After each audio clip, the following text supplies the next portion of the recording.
Salut très cher Bélier, bienvenue sur ma chaîne Intuition Desserine. J'espère que vous allez bien. Allez, on va commencer tout de suite. La version difficile de ta vie touche à sa fin, chère âme. Pas un ralentissement graduel, pas un allègement léger, une fin. Ce qui la remplace est quelque chose qu'on t'a dit être soit une récompense pour un certain type de personne, soit un fantasme pour tous les autres. Ce n'est ni l'un ni l'autre. C'est simplement ce qui arrive quand une personne arrête enfin de se battre contre sa propre vie et commence à la recevoir. C'est là que tu te diriges. Parlons de ce à quoi cela ressemble réellement. Maintenant, chère âme, avant de parler d'où tu vas, je veux passer du temps réel sur où tu as été, car je pense que la plupart des gens traversent une saison difficile sans jamais comprendre pleinement ce qu'elle faisait réellement. Et, euh, et cette compréhension incomplète fait partie de ce qui les maintient sur leur garde face à la difficulté, même après que la difficulté ait véritablement pris fin. L'ère difficile de ta vie n'était pas aléatoire. Ce n'était pas une punition et ce n'était pas la preuve de quoi que ce soit de négatif sur ton caractère, tes choix ou ta valeur pour recevoir quelque chose de mieux. C'était un curriculum particulier, l'un des plus exigeants et des moins reconnus disponibles pour un être humain. Et il a enseigné des choses qui ne peuvent être enseignées d'aucune autre manière, pas à travers des livres, pas à travers l'observation des expériences d'autres personnes, pas à travers un chemin confortable qui contourne le fait de réellement vivre les choses difficiles. Les choses spécifiques que cela t'a enseigné sont les choses spécifiques que l'ère de la vie douce exige pour fonctionner correctement. Et ce n'est pas une coïncidence. Voici ce que je veux dire. La vie douce, la version véritablement facile, véritablement abondante, véritablement durable d'une vie qui coule plutôt qu'elle ne broie, n'est pas réellement disponible pour tout le monde. Même s'ils la veulent, même s'ils la méritent, même si, selon toute mesure objective, ils ont assez travaillé pour l'avoir gagnée, elle est disponible pour les personnes qui ont fait un travail intérieur spécifique que la plupart des gens n'ont pas fait. Pas parce que la plupart des gens ne sont pas disposés à le faire, mais parce que la plupart des gens n'ont pas encore traversé la saison qui rendait ce travail inévitable. L'ère difficile rend certaines choses inévitables. Elle rend la connaissance de soi inévitable, car quand les structures extérieures s'effondrent et que les illusions confortables deviennent trop coûteuses à maintenir, il ne te reste que toi-même. Et soit tu apprends à connaître ce moi honnêtement, soit tu souffres de la misère spécifique de vivre en contact intime avec un étranger.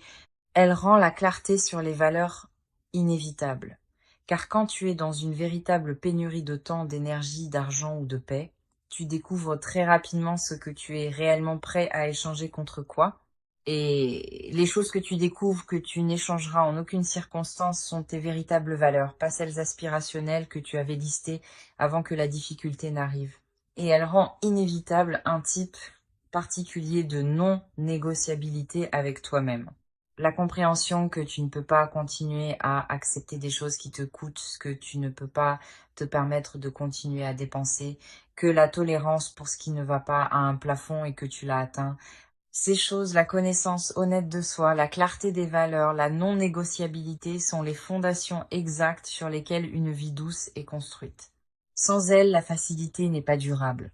Elle s'effondre en retombant dans le schéma difficile familier car l'infrastructure intérieure n'a jamais été construite pour la soutenir. Avec elle, la facilité n'est pas seulement possible. C'est le résultat naturel d'une personne qui sait enfin exactement qui elle est, exactement ce qu'elle acceptera et n'acceptera pas, et exactement ce qu'elle vaut, opérant en alignement avec les trois simultanément. Cet alignement est ce qui produit la douceur, pas la chance, pas une aubaine, pas seulement un changement de circonstances extérieures, l'alignement.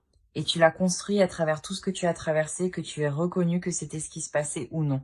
Je veux parler de ce à quoi ressemble réellement la transition de l'ère difficile à l'ère douce depuis l'intérieur, car je pense que l'expérience de cela est rarement ce à quoi les gens s'attendent, et cette qualité inattendue peut faire manquer aux gens le fait que la transition est en train de se produire. L'attente la plus commune est que l'ère difficile se termine par un événement clair, décisif, évidemment significatif. Un moment qui trace une ligne nette entre l'avant et l'après, qui s'annonce indéniablement comme le début de quelque chose de nouveau. Parfois, cela arrive, mais plus souvent, la transition est plus subtile que cela, et elle s'annonce de manière plus petite, plus tranquille, facile à négliger si tu ne prêtes pas attention aux bonnes choses. Elle s'annonce dans la qualité d'un matin, l'absence de cette appréhension de bas niveau qui était autrefois la première chose que tu ressentais en devenant consciente qu'un nouveau jour commençait. Elle s'annonce dans la qualité de tes décisions, une nouvelle netteté en elle, un conflit interne réduit, une arrivée plus rapide au choix qui s'aligne réellement avec ce que tu veux plutôt qu'avec ce que tu sens que tu dois accepter. Elle s'annonce dans la qualité de ton énergie, une réduction de cette fatigue chronique qui n'était pas un manque de sommeil, mais l'épuisement spécifique de quelqu'un qui portait un poids qui n'a jamais été distribué équitablement. Ce sont les signaux tranquilles, presque invisibles, mais absolument réels. Si tu en as remarqué certains dernièrement, tu n'imagines pas quelque chose. Tu perçois avec précision le début de la transition. Et chère âme, je veux aborder cela avec soin, car l'expression vie douce porte un certain bagage culturel qui, je pense, obscurcit ce qu'elle signifie réellement pour la plupart des gens qui y entrent véritablement. Dans certaines conversations, la vie douce a été réduite à une esthétique, un langage visuel de cachemire et de matins tranquilles et de soins de peau coûteux et d'environnement magnifique, ce qui est charmant, mais qui n'est pas la substance de ce que l'expression désigne quand elle résonne avec quelque chose de profond chez une personne qui a vécu la version difficile. La vie douce qui compte, celle qui commence réellement pour toi, ne concerne pas principalement à quoi les choses ressemblent. Elle concerne ce que les choses ressentent. Et spécifiquement, elle concerne la présence de facilité dans des domaines où l'effort était autrefois constant, inévitable et épuisant. La facilité dans la façon dont l'argent circule. Pas nécessairement un excès d'argent, bien que plus d'argent fasse partie du tableau, mais un changement fondamental dans la relation avec l'argent, passant d'une gestion chronique de la pénurie à un fonctionnement avec suffisance. Le soulagement spécifique de savoir que le chiffre sur le compte va couvrir ce qui doit être couvert, avec de la marge qui appartient au choix plutôt qu'à l'urgence. L'absence de cette arithmétique mentale qui tournait autrefois continuellement en arrière-plan de chaque décision financière, grande ou petite, calculant et recalculant s'il y avait assez. Cette arithmétique qui s'arrête, ou du moins se calme significativement, est l'une des améliorations de qualité de vie les plus profondes disponibles pour un être humain, et elle est constamment sous-estimée par les personnes qui n'ont pas connu l'anxiété financière chronique, et constamment classée comme transformatrice par celles qui l'ont connue et dont les circonstances ont changé. Ce changement fait partie de ce qui arrive. La vie douce n'exige pas la richesse dans un sens abstrait et théorique. Elle exige la suffisance dans un sens pratique et vécu, suffisamment pour que la relation avec l'argent devienne une gestion plutôt qu'une survie, et ce changement de qualité relationnelle est énorme. La facilité dans la façon dont les relations se ressentent. L'ère de la vie douce apporte avec elle, presque sans exception, un changement significatif dans le paysage relationnel. Pas nécessairement dans le sens dramatique où tout le monde part et de nouvelles personnes arrivent du jour au lendemain, mais dans la qualité et la dynamique énergétique des connexions qui restent et de celles qui se forment. L'ère difficile a tendance à peupler une vie de relations qui exige une gestion significative. Des personnes dont les besoins émotionnels sont perpétuellement excédentaires par rapport à ce qui est disponible. Des dynamiques caractérisées par le déséquilibre, des connexions construites sur une ancienne version de soi qui n'existe plus, mais que la relation attend toujours de voir se manifester. L'ère douce est caractérisée par des connexions qui n'exigent pas ce niveau de gestion. Des personnes qui donnent aussi facilement qu'elles reçoivent, des dynamiques qui semblent mutuellement nourrissantes plutôt que drainantes dans une seule direction, des conversations qui te laissent plus énergisé qu'à leur début plutôt que d'exiger une période de récupération après. Ce changement de qualité relationnelle ne consiste pas à devenir sélectif d'une manière froide ou calculatrice. C'est simplement le résultat naturel d'une personne qui a fait le travail de l'air difficile et qui arrive à une clarté sur ce dont elle a réellement besoin dans la connexion humaine et qui porte cette clarté d'une manière qui attire ce qui lui correspond et repousse doucement ce qui ne convient pas. La facilité dans la façon dont le travail se ressent.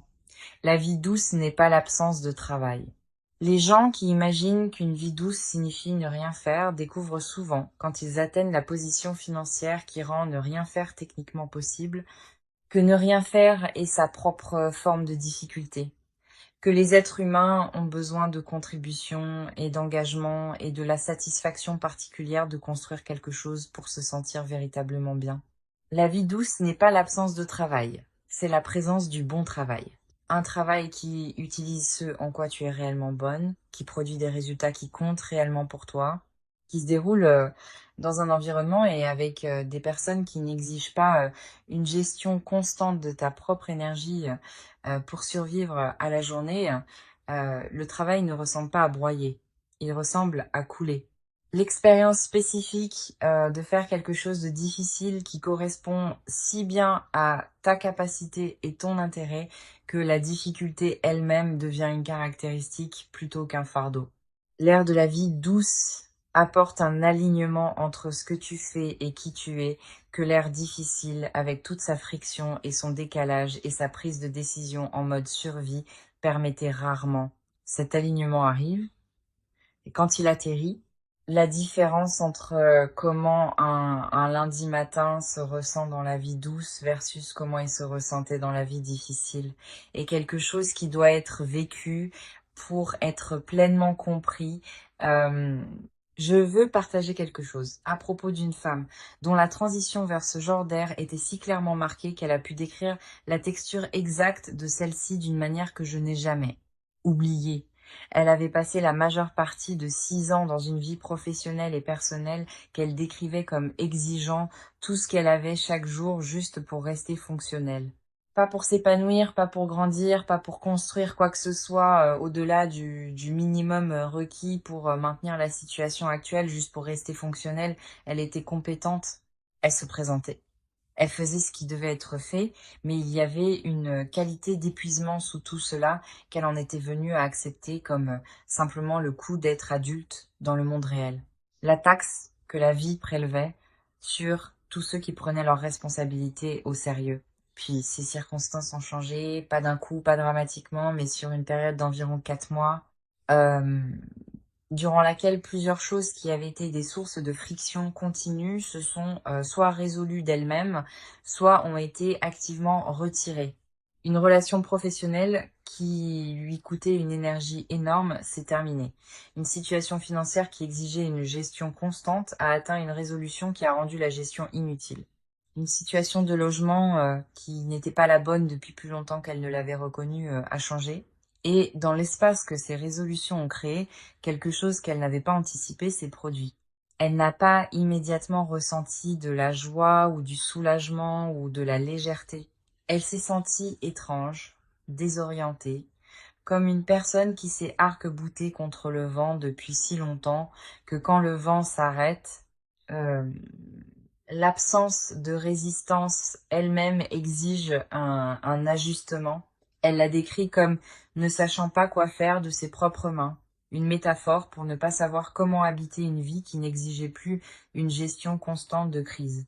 L'étrangeté a duré quelques semaines, puis tranquillement et sans annonce, elle a cédé la place à quelque chose qu'elle n'avait véritablement pas connu depuis des années. Elle l'a simplement appelé de l'espace. Il y avait de l'espace dans ses journées, de l'espace dans son esprit, de l'espace dans son corps, de l'espace pour penser à des choses qui n'étaient pas urgentes, de l'espace pour vouloir des choses qui n'étaient pas de la survie, de l'espace pour devenir lentement et sans pression la version d'elle-même vers laquelle les années difficiles avaient construit sans qu'elle en soit pleinement consciente. Cet espace est ce qu'est réellement une vie douce. Pas une absence de défis, une abondance d'espace. Euh, Maintenant, voici la partie que je pense être la plus pratiquement importante et la partie la plus systématiquement omise dans les conversations sur l'entrée dans une meilleure saison de vie. Comprendre que l'ère de la vie douce arrive est une chose. Y participer activement, y vivre avec ta pleine présence plutôt que de l'observer depuis une distance légèrement prudente en attendant d'être certain est qu'elle est réelle et permanente avant de t'y engager, est tout autre chose. Et la différence entre ces deux expériences est énorme. Le plus grand obstacle unique que la plupart des gens rencontrent en entrant dans leur ère de vie douce n'est pas un déficit de circonstances extérieures. C'est un surplus de tension intérieure. 6 ans de vie difficile apprennent au système nerveux à être prêt pour la difficulté à tout moment, à scanner constamment pour le prochain problème, à retenir la pleine jouissance de tout bon moment au motif que se détendre dedans rend le retour inévitable de la difficulté plus douloureux. C'est une réponse adaptative. Elle protège une personne d'être prise au dépourvu par la difficulté en ne baissant jamais complètement la garde. Mais c'est aussi le mécanisme par lequel une personne porte la vie difficile dans la vie douce, en amenant l'attention, la vigilance, l'attente que l'autre chaussure tombe, dans des circonstances qui n'exigent ni ne méritent plus ce niveau d'alerte. L'ère de la vie douce ne dissout pas automatiquement cette tension. La tension doit être délibérément, consciemment, activement relâchée. Et la relâcher n'est pas une décision unique prise une fois. C'est une pratique quotidienne, parfois horaire dans les premiers stades, celle de remarquer la tension et de choisir de la laisser aller. Celle de permettre à un bon matin d'être simplement un bon matin sans l'auditer immédiatement pour des problèmes cachés. Celle de recevoir un développement positif sans immédiatement chercher le piège. Celle de faire confiance de manière incrémentale et avec une conviction croissante que la facilité n'est pas un tour et que le sol n'est pas sur le point de céder. Cette pratique de relâcher la tension est le travail le plus important de l'ère de la vie douce. Et c'est un travail intérieur au sens le plus complet. Personne ne peut te voir le faire. Il n'y a pas de validation extérieure du progrès que tu fais. Et les résultats sont invisibles pour quiconque ne prête pas une attention très étroite à la qualité de ton expérience quotidienne. Mais c'est aussi le travail qui détermine si la vie douce prend réellement racine ou si elle reste un phénomène de surface posé sur un paysage intérieur inchangé. Les racines d'une vie douce sont faites de cette tension relâchée. Chaque fois que tu attrapes la vigilance et choisis la facilité à la place, chaque fois que tu reçois quelque chose de bon sans le rétrécir, chaque fois que tu laisses un moment de confort ou de plaisir ou de satisfaction authentique, réellement s'enregistrer dans ton corps plutôt que de le traverser sans le reconnaître parce que tu étais trop occupé à surveiller la prochaine difficulté. Ce sont ces moments qui construisent l'infrastructure réelle d'une vie douce de l'intérieur vers l'extérieur. Il y a aussi quelque chose que je veux aborder sur comment une vie douce se construit pratiquement, car je pense que l'accent intérieur de conversation comme celle-ci peut parfois laisser aux gens l'impression que la dimension extérieure ne compte pas, ce qui n'est pas vrai. La dimension extérieure compte énormément et il y a des choses pratiques spécifiques qui construisent la vie douce dans le monde réel qui méritent d'être nommées clairement. Les limites, non pas comme un concept à la mode, mais comme une gestion pratique de là où va ton temps et ton énergie, sont les poutres structurelles d'une vie douce. Une vie sans elle est une vie perpétuellement disponible aux besoins et exigences de tous, ce qui est la définition de la vie difficile, indépendamment de la quantité de revenus ou de stabilité ou de facilité apparente qui l'entoure. Une vie avec elle est une vie qui réserve la majorité de ses meilleures ressources pour les choses qui comptent réellement pour la personne qui la vit, ce qui est la définition de douce, indépendamment de ce à quoi cela ressemble de l'extérieur.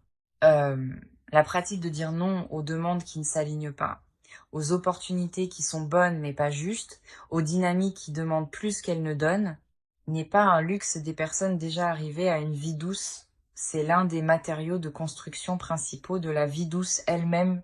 Les décisions financières prises en alignement avec une vie douce plutôt qu'en réaction à une vie difficile font aussi partie de cette construction pratique. Cela signifie faire des choix sur le revenu, les dépenses, l'épargne et l'investissement à partir de la question qu'est-ce qui construit la vie vers laquelle je me dirige, plutôt qu'à partir de la question qu'est-ce qui gère la crise dans euh, laquelle je suis.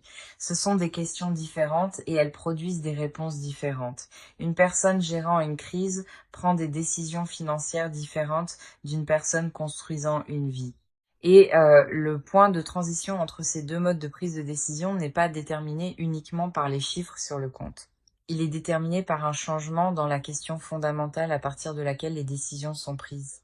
Ce changement peut se produire et est le plus durable quand il se produit avant que la situation financière n'ait complètement rattrapé, parce que les décisions prises à partir de la nouvelle question accélèrent l'amélioration financière plutôt que d'attendre que l'amélioration financière rende la nouvelle question disponible. Je veux terminer avec quelque chose sur les personnes qui vont être dans la vie douce avec toi, car je pense que c'est l'un des aspects les plus importants et les moins discutés de cette transition. L'ère de la vie douce n'est pas une réalisation solitaire. C'est une expérience partagée et les personnes avec qui tu la partages déterminent plus que presque tout autre facteur unique si la douceur tient ou s'érode avec le temps sous la friction de la mauvaise compagnie. La vie douce ne peut pas coexister durablement avec des relations qui sont structurellement difficiles, avec des personnes dont la présence exige une gestion constante, dont la volatilité émotionnelle exige ta disponibilité perpétuelle comme force stabilisatrice, dont la relation à ton bien-être est caractérisée davantage par le prélèvement que par l'échange mutuel. Il ne s'agit pas d'être froid ou d'abandonner les personnes qui luttent. Il s'agit de comprendre que tu ne peux pas construire une vie douce sur une fondation de relations difficiles, pas plus que tu ne peux construire une structure stable sur un sol instable. Les décisions relationnelles qui accompagnent la transition vers l'ère douce sont parmi les décisions les plus significatives que tu prendras. Qui a accès à ton temps, ton énergie, ta paix et ta présence à ce nouveau niveau? Prends-les délibérément. Prends-les à partir de tes valeurs plutôt qu'à partir de la culpabilité ou de l'obligation ou de la peur d'être perçu comme méchant. Et, euh, et fais confiance au fait que les personnes qui appartiennent à la vie douce avec toi n'exigeront pas que tu te rendes à nouveau difficile pour être en relation avec elles. Les bonnes personnes pour cette ère sont celles qui rendent la facilité plus facile, pas celles qui la rendent conditionnelle. La vie douce n'est pas une destination à laquelle tu arrives et que tu maintiens ensuite sans effort à partir de ce moment-là. C'est une façon de vivre qui est construite et reconstruite quotidiennement à travers la pratique accumulée de toutes les choses dont nous avons parlé. L'attention relâchée, les limites honnêtes, les bonnes relations, euh, les décisions prises à partir de l'alignement plutôt que de la réaction. Mais voici ce que je veux que tu retiennes de cette conversation plus que tout. La construction n'est pas difficile de la manière dont la saison précédente était difficile. Elle n'exige pas le genre de broyage, d'épuisement, de dépense totale de ressources que l'ère difficile exigeait. La vie douce se construit doucement, à travers l'attention, à travers le choix, à travers la pratique, douce et persistante de vivre comme si tu méritais la facilité qui arrive parce que tu la mérites, pas éventuellement, pas une fois que tu l'auras à nouveau prouvé, pas une fois que tout sera parfaitement arrangé. Maintenant, tel que tu es, avec ce que tu as, l'ère a déjà commencé. J'espère que cette lecture t'a plu. Chère âme, mets en commentaire dès maintenant. J'entre dans mon ère de vie douce et je la reçois pleinement. Écris-le comme une déclaration de là où tu es réellement, pas de là où tu espères être un jour. Euh, et puis dis-moi quel est le domaine unique de ta vie où tu es le plus prêt à sentir la facilité arriver. Où la version difficile a-t-elle tourné le plus longtemps? Et où es-tu le plus prêt à ce qu'elle s'arrête enfin complètement? Dis-le moi spécifiquement, parce que je lis chaque commentaire et je veux connaître la forme particulière de la douceur dans laquelle tu entres. Si cette vidéo a atterri quelque part de réel en toi aujourd'hui, abonne-toi dès maintenant et active la cloche, parce que cette chaîne est l'endroit où des conversations comme celle-ci vivent exactement à cette profondeur. Ton air de vie douce n'est pas une récompense sans considération. C'est une transition, déjà en cours et la seule chose qui reste à faire est d'arrêter de te crisper assez longtemps pour réellement la sentir arriver.